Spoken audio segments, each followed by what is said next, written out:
Bonjour à toutes et à tous, je suis ravie de vous retrouver sur le plateau de Smart Food. Enjeux, tendances, innovation, business, parcours, l'alimentation sous toutes ses formes, on en parle chaque matin sur Bismart avec mes invités. Un menu renouvelé chaque jour et aujourd'hui, je vous invite à vous éloigner l'espace de quelques minutes de votre smartphone, celui sur lequel vous passez de longues heures à scroller votre fil Insta. Sur Instagram, la food cartonne. Chefs, marques alimentaires, influenceurs ou inconnus, tout le monde s'expose et donne à voir le contenu appétissant de leur assiette. Un phénomène d'ampleur que nous allons tenter de décrypter aujourd'hui avec mes deux invités. Bonjour Salma El Fala. Bonjour. Vous êtes la fondatrice du blog Cuisinons en couleur. C'est un blog que vous avez lancé en 2011. Vous êtes ingénieure de formation, vous avez tout quitté, vous êtes blogueuse à temps plein aujourd'hui. Exactement. J'ai créé mon blog en 2011. J'étais étudiante en ingénierie informatique à ce moment-là. Ensuite, je suis allée en cabinet. J'ai travaillé dans l'audit quelques années. Et j'ai pas arrêté en fait de publier sur une activité en parallèle. Exactement, mon blog et les réseaux sociaux puisque c'est venu au fil du temps après. Et il y a 3-4 ans, j'ai arrêté mon métier en cabinet pour me consacrer pleinement à mon blog et les réseaux sociaux. Et à l'origine, ce blog, c'était une envie pour faire aussi rendre un peu hommage à vos racines, d'une part. Alors, il y a beaucoup, je suis d'origine marocaine, il y a beaucoup de recettes marocaines sur mon blog, mais pas uniquement. C'était surtout un challenge par rapport à moi-même et proposer des recettes et essayer moi aussi des choses que j'ai pas l'habitude de consommer. Et puis un autre challenge, après le premier confinement, vous êtes lancé dans une folle aventure, vous êtes lancé dans des cours pour apprendre les techniques de la pâtisserie française. Exactement. Dans une école de cuisine qui s'appelle Cordon Bleu Paris, pour ceux qui connaissent. C'était une manière d'ajouter une nouvelle corde à votre arc. Exactement, je voulais diversifier les recettes que je proposais et donc je me suis tout naturellement inscrite au cours de pâtisserie du Cordon Bleu Paris, que j'ai obtenu en décembre dernier. Et que vous maîtrisez à la perfection toutes ces techniques. Je reçois également à distance Cécile Baudin. Bonjour à vous. Bonjour. Vous êtes du côté des Sables d'Olonne, c'est ça? Tout à fait, exactement. Voilà. Vous êtes la CEO et fondatrice d'Aioli Digital. C'est une agence de conseil en stratégie digitale. Les Sables d'Olonne en Vendée. Vous accompagnez les marques alimentaires dans la digitalisation de leur communication, social media, traffic management, mais aussi développement web, innovation produit, marché et relations presse et public.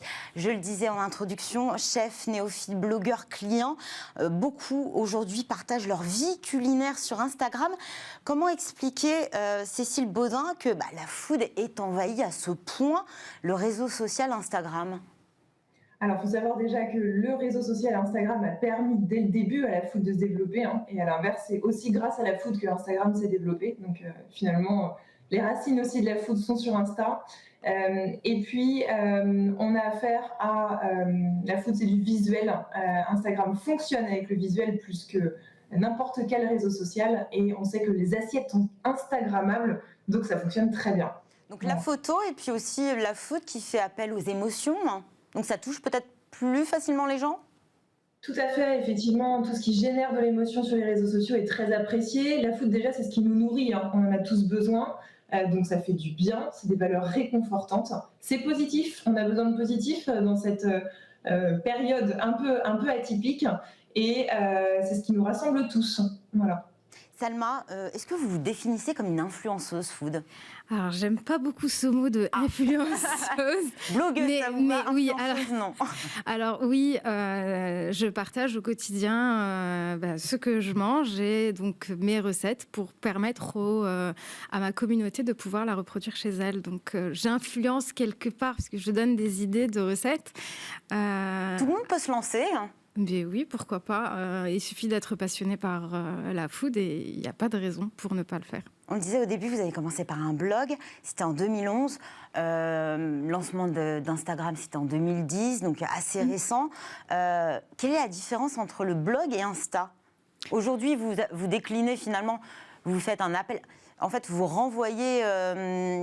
Instagram est une vitrine vers votre blog, c'est ça en fait. Exactement. En fait, Instagram, c'est une manière de montrer, si vous voulez, les recettes. Il y en a certaines qui sont sur Instagram, mais sur le blog, c'est plus facilement accessible, c'est plus facile à chercher. Et donc, ça reste un peu le carnet de recettes, en fait, un peu moderne, en fait. Une vitrine de belles photos. Donc voilà, donc si vous voulez, le blog... Comme un livre de recettes, finalement. Voilà, le blog, ce sera le livre de recettes moderne. Instagram, c'est le livre avec les photos qu'on feuillette et quand on veut regarder réellement les recettes, on se plonge dans le livre. Et donc, là, dans votre blog. Dans le blog, exactement. Cécile Baudin, quels sont les codes, de manière très générale, de la food sur Instagram? Ça doit être beau, ça doit donner envie, appétissant. Quoi d'autre? Effectivement. Donc déjà tout ça, et comme le disait Salma, ça doit aussi d'être dynamique. On monte des recettes. On monte des recettes à l'aide de vidéos, à l'aide de Reels qu'on trouvera sur Instagram. Donc les formats, en fait, sont spécifiques et sont très utilisés dans l'univers de la food.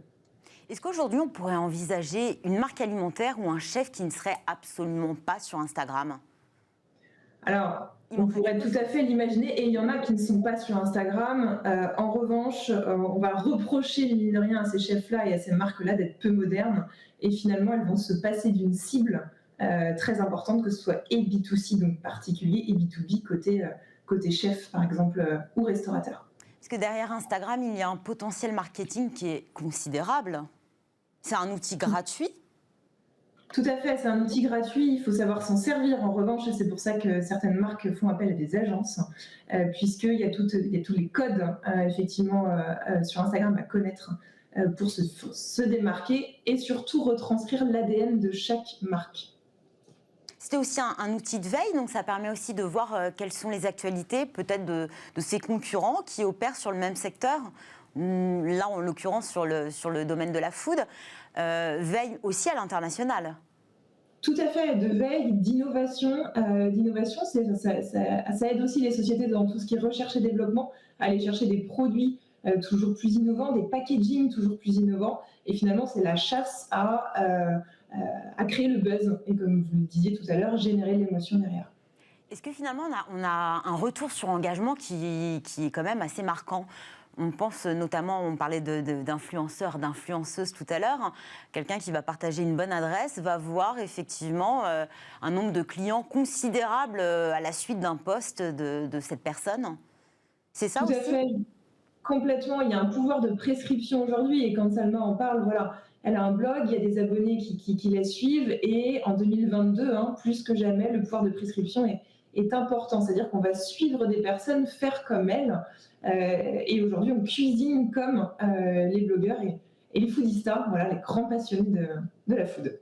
Salma, vous aussi, vous vous faites influencer par Instagram? Mais vous oui, suivez d'autres comptes, j'imagine? Bien sûr, je suis d'autres comptes, je suis les tendances, je regarde ce que les gens aiment, et puis je fais de la veille aussi, comme feraient les marques de l'agroalimentaire, pour savoir ce que la communauté attend, ce que le genre de recette qu'elle aimerait voir, et je propose aussi du contenu en fonction des tendances. Donc, Instagram a quelque part changé peut-être votre manière de manger, de cuisiner? Complètement. De plus en plus, on voit la saisonnalité des produits. Il y a quelques années, on n'en parlait pas tant que ça. Je pense que ça se démocratise avec les réseaux sociaux. À force d'en parler, d'en entendre parler, les gens prennent conscience que c'est un sujet qui est important. Et je pense que dans ce sens-là, ça influe, oui, complètement moi, mais pour les autres aussi. Et aussi, là, encore une fois, pour faire la différence avec le blog, est-ce que finalement, Instagram n'instaure pas un lien social qui est beaucoup plus proche des personnes qui vous suivent? On peut envoyer des commentaires, des messages personnels. On est plus dans de l'intime, quelque part, alors qu'on est toujours derrière un écran. C'est rigolo, mais oui, tout à fait, parce que déjà, on est plus réactif. Quand on nous laisse un commentaire via le blog, on ne le voit pas forcément, alors qu'avec Instagram et les autres réseaux sociaux, c'est beaucoup plus instantané, justement. Et donc, ça crée un lien, oui, avec ses abonnés. On les reconnaît à force de les voir commenter, réagir, envoyer des messages en privé.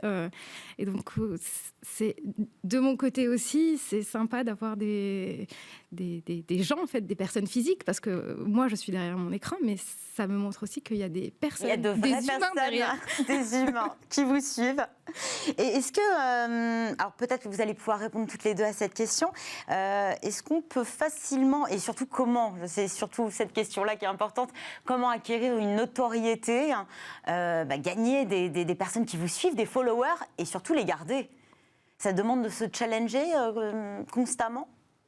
Je pense que oui, mais je pense qu'aussi il faut être passionné, je pense que ça se ressent, et il faut être vrai. Il faut communiquer comme on communiquerait avec une personne qu'on connaît. Hein. Je suis moi-même sur les réseaux sociaux et je partage réellement ce que je mange au quotidien. Et donc, je pense que c'est ce qui intéresse aussi les gens. Cécile Baudin, vous opérez de la même manière lorsque vous travaillez pour des marques? Oui, tout à fait. Alors, ce qui compte, c'est d'être vrai. Après, quand nous, on travaille pour des marques, effectivement, on va aller chercher l'interaction. On va booster des notoriétés en allant chercher l'interaction. Donc, ça veut dire qu'on va créer des contenus de fond de qualité, que ce soit dans la forme, finalement, dans le dynamisme, ou dans le fond, comme le disait Salma, bah voilà, avec des vraies recettes, des vraies thématiques. Et c'est comme ça, finalement, qu'on va acquérir des nouveaux abonnés, générer de l'interaction et faire grandir les communautés. Est-ce que dans la food, les followers ne sont pas plus fidèles que dans un autre domaine? Alors, s'il y a ce côté fidélisation, effectivement, puisqu'il y a ce côté émotionnel. Voilà, on voit des posts, ça nous plaît, on a envie d'y retourner. Et c'est surtout que dans la food, on peut faire aussi. Une recette, on peut la faire chez soi. Si on a bien aimé, on aura envie de recommencer. Voilà. Il y a ce côté, en fait, fidélisation qui rentre en compte, effectivement. Il y a certains influenceurs qui sont rémunérés par des marques pour mettre en avant leurs produits dans leurs posts.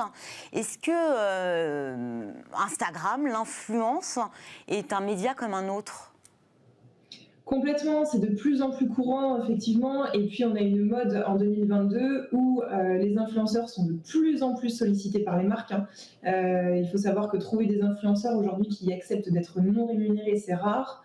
Donc, les influenceurs sont pratiquement tous rémunérés. Et finalement, les marques vont aller chercher les bons influenceurs qui vont coller à l'image de leur marque, l'ADN de la marque. Généralement, ça serait être un pari gagnant de miser sur un influenceur.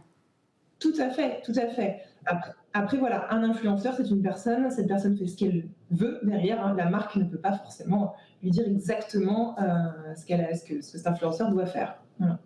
Salma, avant de nous quitter, est-ce que vous avez des petits trucs et astuces pour réussir dans la food, dans l'influence ou en tout cas poster des éléments food sur Instagram? Je pense que je vais reboucler sur ce que je disais tout à l'heure. Je pense que quand on est passionné, quand on aime vraiment ce qu'on fait, ça marche. Il faut être authentique. Il faut être authentique et il n'y a pas de raison pour que ça ne marche pas. Après, si on n'a pas envie de poster, on ne poste pas. Il ne faut pas se forcer. Voilà, exactement. Donc, il faut être vrai et ça marchera. Merci à toutes les deux. Salma El Fallah, fondatrice du blog Cuisinons en couleur, et Cécile Baudin, CEO et fondatrice de l'agence Aioli Digital. C'est la fin de cette émission. Merci à tous de nous avoir suivis. Merci à l'équipe qui m'a accompagnée aujourd'hui. Je vous donne rendez-vous demain. Nouveau menu, nouveaux invités. D'ici là, passez une excellente journée. À demain.